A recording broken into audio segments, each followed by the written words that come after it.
जी नाज़रीन, welcome back. एक दफा फिर आपको खुशामदीद कहते हैं मेडिकैम खेलो Pakistan HBL PSL 10 powered by me body spray and the Oxford school. इसके साथ मैं हूं आपका मेज़बान डॉक्टर बुलंद इकबाल। मेरे साथ मौजूद है मेरी साथी मेज़बान नसीम हमीद। और ब्रेक पे जाने से पहले हमारी बातचीत हो रही थी जुनैद खलील नैनीताल वाला साहब से, जो कि वेटरन क्रिकेटर भी हैं, साथ साथ ग्रुप मैनेजिंग डायरेक्टर है मेडिकैम ग्रुप ऑफ कंपनीज के, जिनका कहना यह था कि जी अब मुल्तान सुल्तान्स की टीम को जो है ना वो कुछ एक्सपेरिमेंट्स करने पड़ेंगे। साथ साथ रिजवान के ऊपर बड़ी भारी जिम्मेदारी जाती है कि वो किस तरीके से परफॉर्म करते हैं। ना सिर्फ उनकी अपनी परफॉर्मेंस बल्कि कप्तानी पे बहुत बड़ा सवालिया निशान आ रहा है, इसलिए कि मुल्तान की टीम अगर आज का मैच नहीं जीतती तो फिर शायद उसके लिए आगे क्वालिफाई करना मुश्किल हो जाए। तो हमारे साथ मौजूद है खालिद लतीफ़ साहब, नवीस ज़मीर साहब और फरहान फरीद राजू साहब। और अब मैं चाहूंगा कि नसीम आप हमारे एक्सपर्ट से सवाल करें। अच्छा, मेरा एक और सवाल है, मतलब ये कि जैसे हम ये पहला सवाल तो आपने किया ही नहीं, तो एक और कैसे आ गया फिर? प्रोग्राम में मैंने तो सवाल तो किया, लेकिन आज का सवाल ये है कि जब हम लोग पीसीबी की बात करते हैं तो पीसीबी में हमेशा देखा है हमने कि पीसीबी चेयरमैन आते हैं, ये चीजें डेवलप हो रही है। किससे सवाल कर रही हैं आप? फरहान फरीद साहब से बात। फरहान फरीद साहब से। तो उसमें ये होता है कि वो आते हैं, फिर परफॉर्म नहीं करते उस तरीके से जो परफॉर्मेंस देनी चाहिए, फिर उनको हटा देते हैं, बोलते हैं मुझे क्यों हटाया, क्योंकि वो उस टाइम में तो परफॉर्मेंस देते नहीं है, लेकिन फिर बाद में जो है वो शिकवा करते हैं कि मुझे हटा दिया गया है। तो जो परफॉर्मेंस का टाइम आ रहा होता है तो उस टाइम वो क्या सोच रहे होते हैं? अच्छा, यहाँ एक चीज़ पहले मैं बताना चाहूँ आपको कि जिस हमारे यहाँ बदकिस्मती से खेलों को भी पॉलिटिसाइज किया जाता है, इसलिए जो गवर्नमेंट आती है वो अपना चेयरमैन लेके आती है। ये नहीं होता कभी भी कि कोई पिछली गवर्नमेंट का जो चेयरमैन चल रहा हो उसे कंटिन्यू करा दिया जाए, चाहे अगर वो अच्छी परफॉर्मेंस भी दे रहा हो।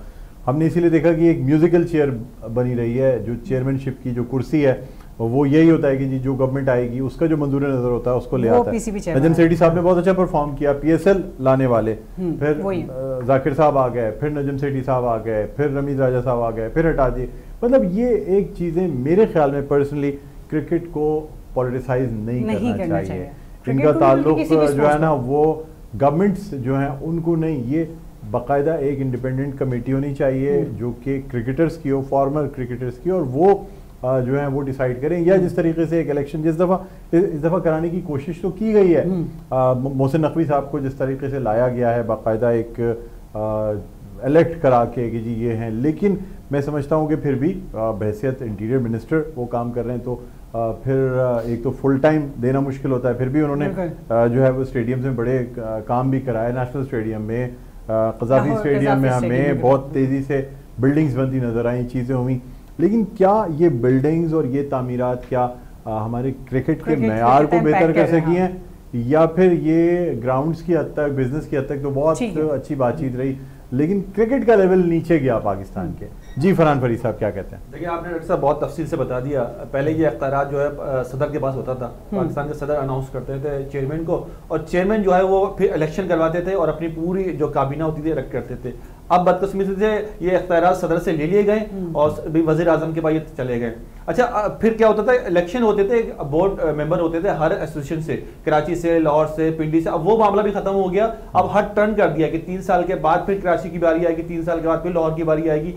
ज़का शरफ आए थे इलेक्शन कराने के लिए, ठीक है, 3 महीने हुए चले गए। फिर नजम सेठी साहब आए 3 महीने के बाद वो चले गए। ये भी 3 महीने के लिए आए थे इलेक्शन कराने के लिए, लेकिन उन्होंने अपने आप को अलर्ट कर लिया और यहाँ पर मुस्तकिल तौर पर हो गए।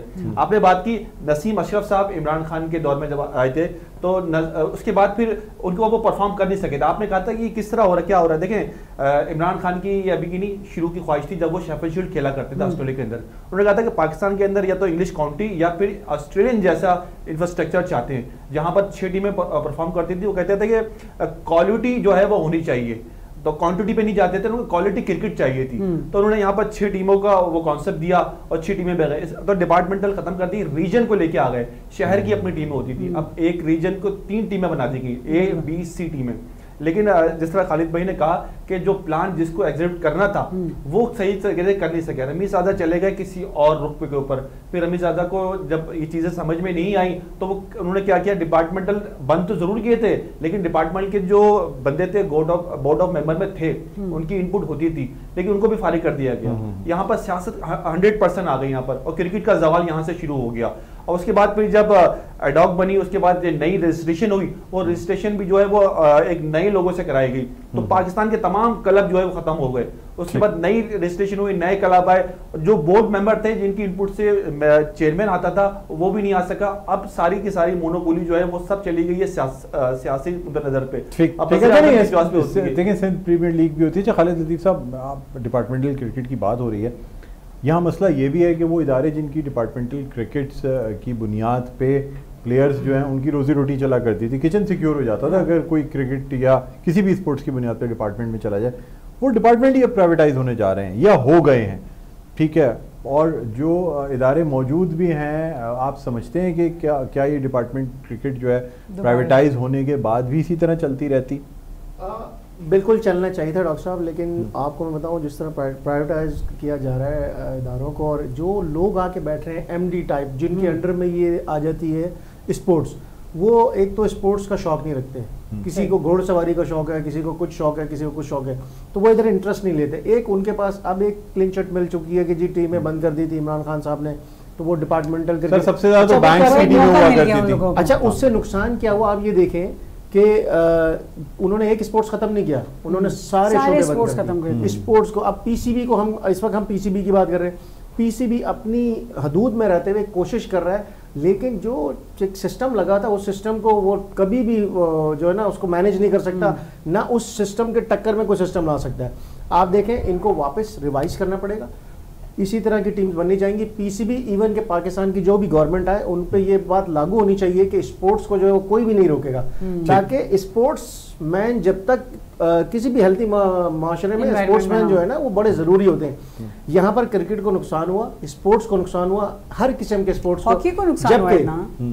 हर बड़े इदारे में हमारे सीनियर पुराने जो इतने भी क्रिकेट की बात करें सब बैठे हैं, लेकिन वो क्रिकेट की बात नहीं करते। आसाइशें सब कुछ है, ऑफिस है, सब कुछ है, एमडी बने हुए, कोई चेयरमैन बना हुआ है, कुछ बना हुआ है, लेकिन क्या जब उनसे क्रिकेट की बात करें तो उनकी परफॉर्मेंस 0/0 है।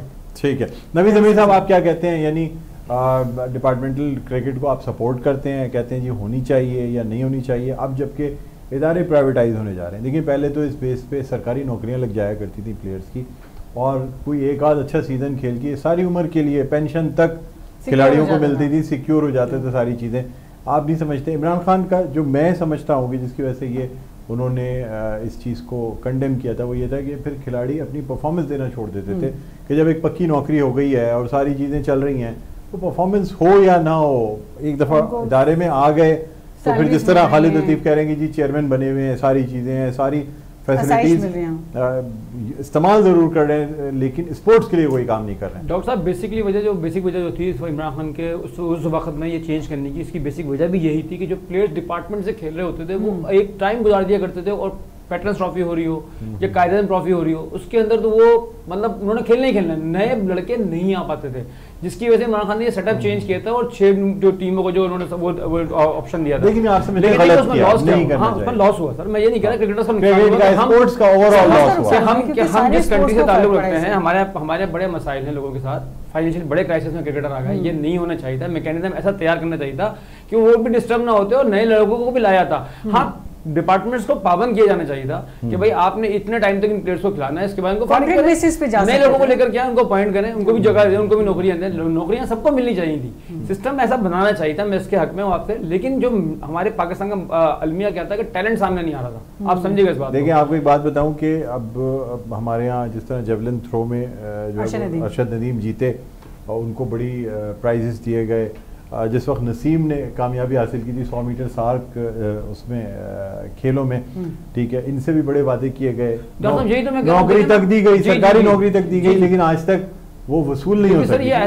प्लॉट्स दिए गए, सारी चीजें, ऐलानात सारे होते हैं जी, लेकिन ये जरूरी नहीं होता कि उन ऐलानात के ऊपर काम होते हुए वो चीजें मिल भी जाए। सबसे जिंदा मिसाल खुद मौजूद है जिनको कि बड़ी चीजें, जिस तरह से अभी नदीम अशरफ को चीजें दी गई, अरशद नदीम को जिस तरह चीजें दी गई, उसी तरीके से इनको भी बहुत सारी चीजें प्रॉमिस की गई, लेकिन जो चीजें अनाउंस होती हैं उसमें से 30-40% भी मिल जाए तो बड़ी बात समझी जाती है। सर मैं ये समझता हूँ नसीम को जो सबसे ज्यादा नुकसान पहुंचा है वो कराची की शहरी होने का नुकसान पहुंचा उनको, और उसकी वजह से ना उनको कोई जॉब तरीके से मिलती, उन्होंने प्रोवाइड करे जो नहीं किए थे वो भी नहीं किए गए उनको। देखिए ऐसी बात नहीं है, जिस वक्त इन्होंने ये रेस जीती थी उस वक्त सरफराज के साथ क्या हुआ? कौन सा ऐसा यानी वो नहीं होगा रिसाला, कौन सा ऐसा, क्योंकि ज़्यादा चैनल्स उस वक्त नहीं थे। हाँ। तो जितने रिसाले, जितने अखबारात, हर जगह टीवी, पाकिस्तान टेलीविज़न था, हर जगह से नसीम को बहुत ज़्यादा प्रोजेक्शन दी गई थी। इनको एक एकेडमी भी दी गई जो ये आज तक चला रही है माशाल्लाह, और अच्छी बात है।